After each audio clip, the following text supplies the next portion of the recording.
నమస్తే, welcome to V3 news. లక్ష్యం సమాజహితం. నేను మీ సోనిశ్రాజ్. మరి ఈరోజు 22nd వార్డులోని మహేశ్వరి మేడం దగ్గర ఉన్నాం. ఇక్కడ కార్పొరేట్ అభ్యర్థిగా విన్ అయ్యారు తను. మరి ముందుగా మేడం మీకు మహిళా దినోత్సవ శుభాకాంక్షలు. థ్యాంక్ యూ అండి. బోడుపల్ మున్సిపల్ కార్పొరేషన్ నుంచి గెలిచిన విమెన్ కార్పొరేట్ అందరికీ నా తరపు నుంచి హ్యాపీ ఉమెన్స్ డే అండి. ఇంకా మా బోడుపల్ ప్రజల్లో ఉన్న అందరి స్త్రీమూర్తులందరికీ నా తరపు నుంచి హ్యాపీ ఉమెన్స్ డే. నమస్తే మ్యామ్. నమస్తే అండి madam, happy women's day. Happy women's day. So చెప్పండి మేడం, మరి మీరు కమిటీ మెంబర్లో ఉన్నారు కదా, మరి ఎలా మహిళలకు ఏ విధంగా ప్రోత్సహిద్దాం అనుకుంటున్నారు? మహిళలు ఎలా ధైర్యంగా ఉండాలి? ఒక కమిటీ మెంబర్గా నాకు చాలా మంచిగా అనిపిస్తుందండి. ఎందుకనంటే సమాజానికి సేవ చేయడానికి అందరికీ ఛాన్స్ రాదు.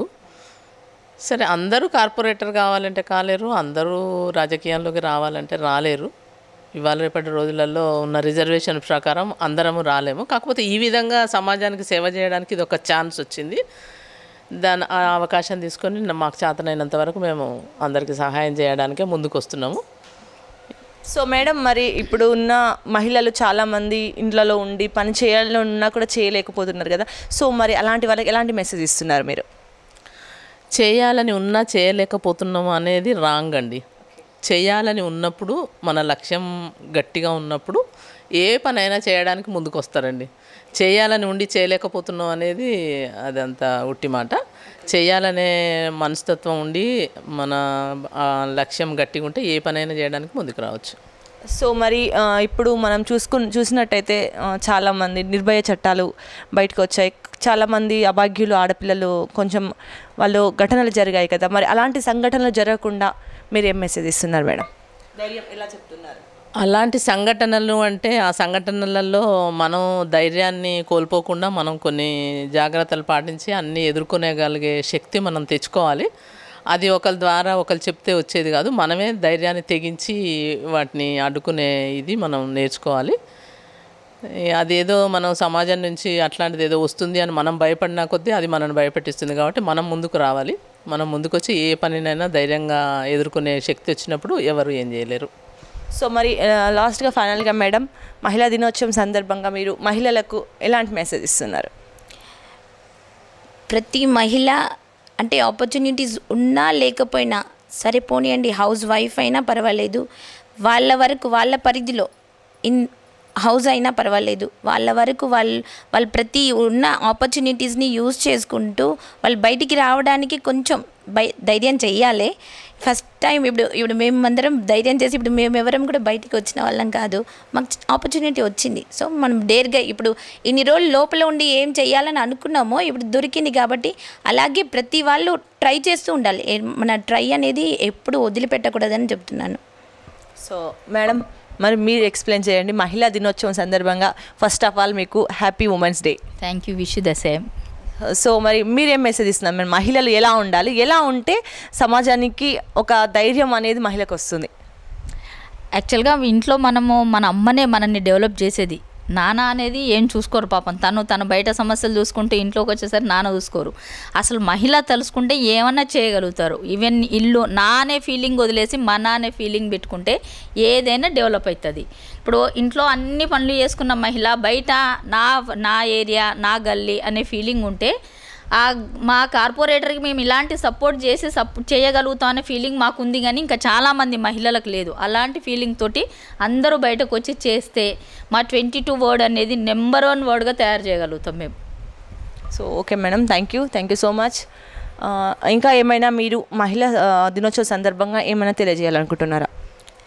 ఫస్ట్ నేను ఏమంటారు, ఈ అవకాశం ఇచ్చిన మా కేసీఆర్ గారికి, మా ముఖ్యమంత్రి గారికి చాలా చాలా థ్యాంక్స్.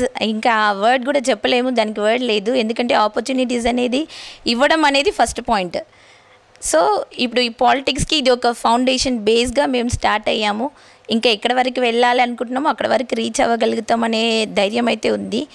అవకాశం ఇచ్చిన కేసీఆర్ గారికి ధన్యవాదాలు, కేటీఆర్ గారికి ధన్యవాదాలు.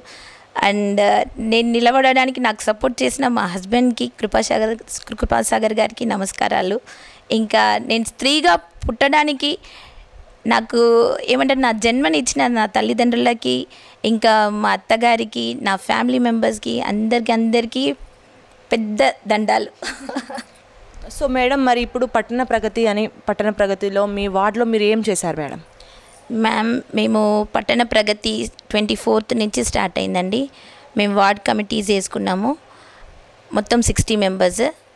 అందరితో కలిసి మేము ఒక ప్రణాళిక రూపొందించుకొని మొత్తం ఒక ప్లాన్ చేసుకొని మేము ప్రతి వార్డ్ అంటే మొత్తం మా వార్డ్కి ఉన్న కాలనీస్ ఎన్ని రోడ్స్ ఉన్నాయో డోర్ టు డోర్ కాలనీ మేము బై వాక్ వెళ్ళాము. అందరు మాతో పాటు మా విమెన్ కమిటీ మెంబర్స్ ఇంకా యూత్ వాళ్ళు అందరం కలిసి వెళ్ళామండి. అంటే ఇప్పుడు ఇది మాకు మంచి ఛాన్స్ దొరికింది. ఫేస్ టు ఫేస్ గెలిచాము, ఇంట్లో ఉన్నాము అని కాకుండా మేము ఫేస్ టు ఫేస్ వాళ్ళని కలవగలిగాము. చిన్న ప్రాబ్లం అయినా కూడా అది మా వరకు వచ్చింది, మేము మా కళ్ళతో చూసాం కాబట్టి ఎంత తొందరగా అంటే అంత తొందరగా వాళ్ళకి పరిష్కారం అయ్యేటట్లు చూడగలుగుతామనే ఒక నమ్మకం ఉంది. మాకు ఒక మంచి ఛాన్స్ అనుకుంటున్నాము. ప్రతి సమస్యను మేము కళ్ళతో చూసుకున్నాం కాబట్టి ఇది మాకు ఇచ్చిన గిఫ్ట్ అనుకుంటాం. కేసీఆర్ తరపు నుంచి మాకు గెలిచిన అభ్యర్థులందరికీ ఇది ఒక గిఫ్ట్, పెద్ద గిఫ్ట్. సో మేడం మరి ఇప్పుడు పట్టణ ప్రగతిలో మీరు ఎలాంటి కార్యక్రమాలు నిర్వహించారు ఇక్కడ? మేము మొత్తం క్లీన్ అండ్ గ్రీన్ అండి. సరౌండింగ్స్ ఫస్ట్ ఎక్కడ స్టార్ట్ అవుతుంది ఏంటంటే ఇప్పుడు మనం డెవలప్మెంట్ ఎక్కడి నుంచి స్టార్ట్ అవ్వాలంటే ఫస్ట్ మన కాలనీ క్లీన్గా ఉందా చూసుకోవాలి. ఇప్పుడు మనం మెయిన్గా అదే కదా కావాలి, మనకి క్లీన్గా ఉందనుకోండి, సరే నెక్స్ట్ డెవలప్మెంట్ ఏం కావాలో అది మనం ప్లాన్ చేసుకోవచ్చు.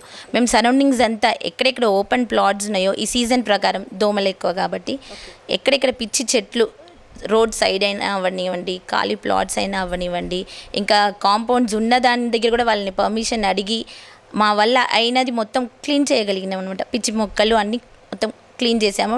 గార్బేజెస్ ఎక్కడెక్కడ చెత్త ఏది ఉందో అవన్నీ కూడా క్లీన్ చేసామండి. సో అంటే ఈ వార్డులోనే కాకుండా బోడుప్పల్ మున్సిపాలిటీలో ఉన్న అన్ని వార్డ్స్లో అలానే క్లీన్ చేశారా మేడం? అంటే ఏ వార్డు అభ్యర్థి ఆ వార్డు అంతే, ఎవరి వార్డు వాళ్ళే క్లీన్ చేసుకోవాలి. ఎందుకంటే వాళ్ళే కదా ఇప్పుడు ఏమంటారు ఆ వార్డుకి ప్రతినిధిగా రిప్రజెంటేటివ్గా వాళ్ళే ఉన్నారు కాబట్టి వాళ్ళ బాధ్యతగా తీసుకొని మేము ప్రతి వార్డ్స్ 28 కార్పొరేటర్స్ ఈ 10 days వితౌట్ ఏంటంటే ఎక్కడ వేరే పని కూడా పెట్టుకోకుండా 28 కార్పొరేటర్స్ అందరు కూడా 24th నుంచి 4th వరకు మొత్తం సరౌండింగ్స్ క్లీనింగ్, ఇంకా వాటర్ లీకేజెస్, డ్రైనేజ్ ప్రాబ్లమ్స్, ఇంకా పెన్షన్స్ ఎవరు రావట్లేదు, ఎవరెవరు ఇప్పుడు ఓకే వీళ్ళు ఎలిజిబుల్ అనుకున్న వాళ్ళని నోట్ చేసుకోవడము అన్నీ చేసాము. ఓకే మేడం, మరి ఇంకా రాబోయే రోజుల్లో ఎలాంటి కార్యక్రమాలు చేయబోతున్నారు మీరు బోడుప్పల్లోని మీ వార్డులో? అంటే అందరిలాగా మనము చేస్తే బాగుంటుంది కదా. మనం యూనిక్గా ఉండాలి అంటే మనం కొంచెం ప్లాన్ చేసుకోవాలి. ఇప్పుడు మాకు 60 మెంబర్స్ కమిటీ మెంబర్స్ ఉన్నారు. సో ప్రతిదీ వాళ్ళతో డిస్కస్ చేసుకొని మేము మీట్ పెట్టుకుంటాము. అంటే మంత్లీ 2 పెట్టుకోవచ్చు అని చెప్పారు. సో పెట్టుకొని మేము ప్లాన్ చేస్తామండి మా ప్లాన్స్ మేము.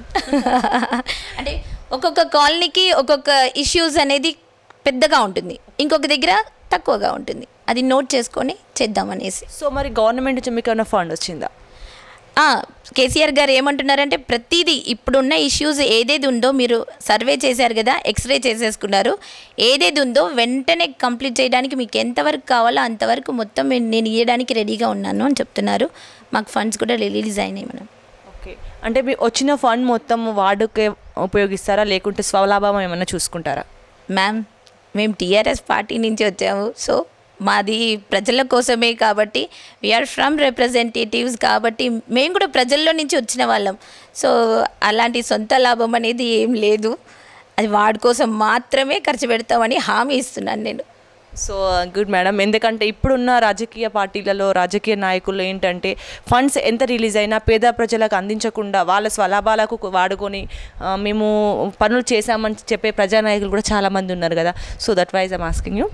22nd వార్డ్ కార్పొరేటర్గా నా పేరు మహేశ్వరి కృపాసాగర్. నా తరపు నుంచి ప్రజలందరికీ, స్త్రీమూర్తులందరికీ నా తరపు నుంచి మరి ఒక్కసారి మహిళా దినోత్సవ శుభాకాంక్షలు.